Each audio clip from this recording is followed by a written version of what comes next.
Ooh, play Moana. Oh, this is a good one. You want to look at the picture from when you got to meet Moana?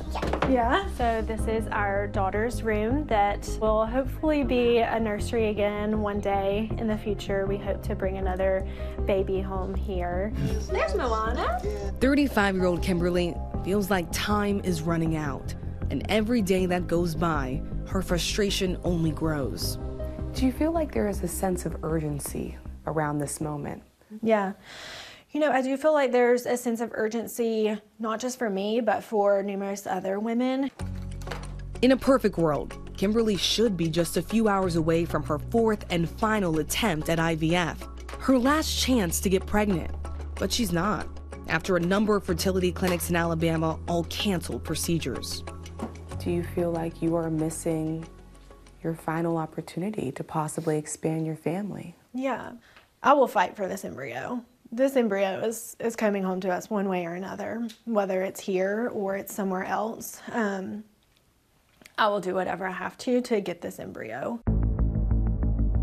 She is just one of potentially hundreds, even thousands of Alabama women desperate for answers after the state Supreme Court issued an unprecedented ruling that frozen embryos are considered children. I definitely think that this ruling is a slap in the face. No one knows how to take care of their children better than a mama. Now the growing backlash across the country fears this could go beyond Alabama. This is going to be the playbook. We are so concerned about the spillover into other states and how this particular ruling in Alabama is going to set a precedent. How does someone else get to dictate what I say, what I want for my family? It's even more, I think, confusing now. You're taking this medicine and doing all this work for nothing. Honestly, the impact is so far-reaching. First and foremost, there are fewer babies in Alabama. The pressure for answers and action to get families back on track. We're pumped full of hormones, and so we want to fight this and get to be able to have our children. You want to turn it around? Yeah. Like that? You are someone who has struggled with fertility for years. Yeah, I've known since I was 20 years old. Infertility was most likely going to be an issue for me. So I cannot wait to meet you, my baby. I love you. In college, Kimberly was diagnosed with stage 4 endometriosis. That meant getting pregnant naturally was virtually impossible. Love always, Mommy. My doctors and I have been working since 2008 to give my body the best chance at being able to build a family. She and her husband, Brandon, reached out to Alabama Fertility and met Dr. Mamie McLean. IVF is our most successful treatment. It's a treatment that has been around for decades, and our field has been able to perfect it. From a medical perspective, what is an embryo? An embryo is a fertilized egg. 238,000 families in the U.S. rely on IVF every year, often freezing multiple embryos to increase their chances of a successful pregnancy. So tell us what you're doing. They had their first child in 2021. Is that your favorite color today? And last year, they decided to try again, but it became a year of heartbreak.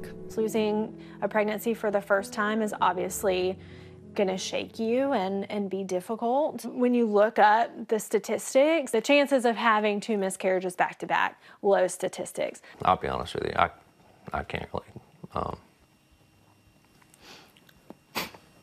I can't really talk about it. It was hard and it was devastating, and the weeks after that, especially the second loss, were extremely hard and devastating. And yet they were determined. One more embryo, one more chance. The process is extensive, exhausting, and expensive. It's probably close to about $50,000. If you add up gas money, lost wages, etc., obviously that pushes it. Everything was shaping up for round 4. The transfer on track, scheduled for Tuesday, when the news broke. The unprecedented ruling tonight. More clinics now pausing their IVF services. The decision stemmed from a case where 3 couples sued a clinic for wrongful death after their embryos were destroyed. The Alabama Supreme Court ruled 8-1. The Chief Justice, in his concurring opinion, cited the Bible, writing, "Human life cannot be wrongfully destroyed without incurring the wrath of a holy God." Whether we consider these embryos our babies and we feel a sense of responsibility to them, it was a sweeping decision. I just don't think the people understood all the consequences of of what was happening. Within days, the University of Alabama health system announced it would stop IVF treatments. The next day, Dr. McLean and her partners came to the same heart-wrenching decision. We realized we had no other choice. My colleagues and I have not slept since this ruling came out. We are being physically affected by this ruling because of the stress and the anguish that's put on our patients. Did you think about the impact that was going to have immediately? The very first conversation I had to have was with a longtime patient who has had 2 miscarriages over the past year. They have 1 embryo left. And she was prepped and ready. We've been working for 3 months to get to transfer. Called her to tell her that I had to cancel her transfer. So we've talked to Kimberly. We know how desperately she wants this family. Kimberly in particular began sobbing and said, I just want my baby. I just want my baby. I have the clinic phone number saved on my phone, and the phone started ringing and it said Alabama fertility specialists, and my heart sank. That's when I was like, oh no. So we pulled over and, went through the whole thing. And she said, your transfer is being canceled. You need to stop all of your medications. And I mean, when she finally said the words is when it hit me, and I'm just sobbing in the back of the car. But I was just heartbroken. Canceling the transfer is costly, not just in money, but in time lost. Really the biggest question is, what should I do next? And I don't have an answer for that. So this is my medication box. This is Lupron, and this is a daily injection of Lupron. This is my estrogen.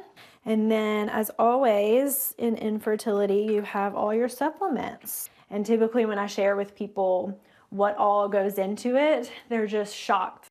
Almost immediately, the national spotlight turned to Alabama. Embryos to me are babies. When you talk about an embryo, you are talking about, to me, that's a life. In an interview with NBC, Republican candidate for president Nikki Haley referred to her own fertility journey, at first seeming to agree with the state court decision, but eventually said she supports fertility treatments. On Friday, Donald Trump said he supports IVF and called on Alabama lawmakers to find a way to preserve it. Senator Tuberville, do you have a moment to talk about the IVF ruling? Today, I went looking for Tommy Tuberville, the Republican senator from Alabama. I just came back from Alabama. I talked to one woman. She's on her last embryo transfer. It was scheduled for tomorrow, and now she has to start all over. Is that acceptable to you? Well, not really.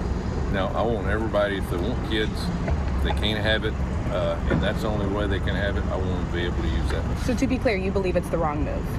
Wrong move by the Supreme Court. Yes. You do. Okay. Yeah. Thank you so much for the time, Senator. Thank you. Vice President Kamala Harris put the blame for the Alabama court decision squarely on the overturning of Roe v. Wade. The previous president of the United States was clear in his intention to hand-pick 3 Supreme Court justices who would overturn the protections of Roe v. Wade, and he did it.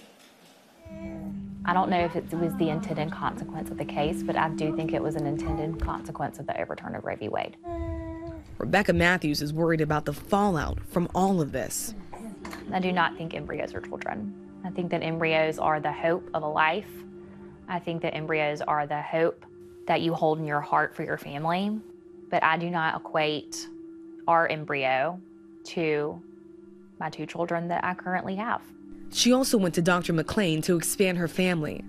Both her kids are IVF babies. Isn't it ironic that we are in this place where this community of families who want nothing more than to have a baby and to create life are being told that not only can they not create life, they're also being called murderers. The people who want it more than anything in the world and would just do about anything for it are being told no. After spending more than $200,000 in IVF treatments and surrogacy, Rebecca says her family is now complete. But she has one more embryo left in storage. But that's not free either. Either leave them frozen forever or potentially risk criminal charges. Alabama is a pro-family state. This is not a pro-family ruling. It is hard enough to figure out what we're going to do with our embryos when we are done family planning and when we are done having children. without adding the government into the situation. The Alabama Attorney General says he will not prosecute IVF families, but that doesn't address the civil side of the law. The governor and state lawmakers are working to come up with a solution, but that could take time, leaving so many families in limbo. My message is that we have to speak up. I never imagined that this would be our reality here, and we're concerned that this will happen in other states, which will threaten my field as well as future generations of Americans. Later this week, Dr. McClain, Rebecca, and Kimberly will all head to Montgomery to put more pressure on lawmakers at the state capitol to take action. It's going to be hard until Dr. McClain can call me back and say, Kimberly, we're set. We're ready to go. It's going to be tough until then. With all that uncertainty, are you still hopeful? Yeah, absolutely. I think I have to be hopeful. You know, I posted this morning on my social media that I was going on Wednesday to Montgomery, and I've had numerous people contact me, you know, wanting to go with me. We're going to find a solution to this. Hi everyone, George Stephanopoulos here. Thanks for checking out the ABC News YouTube channel. If you'd like to get more videos, show highlights, and watch live event coverage, click on the right over here to subscribe to our channel, and don't forget to download the ABC News app for breaking news alerts. Thanks for watching.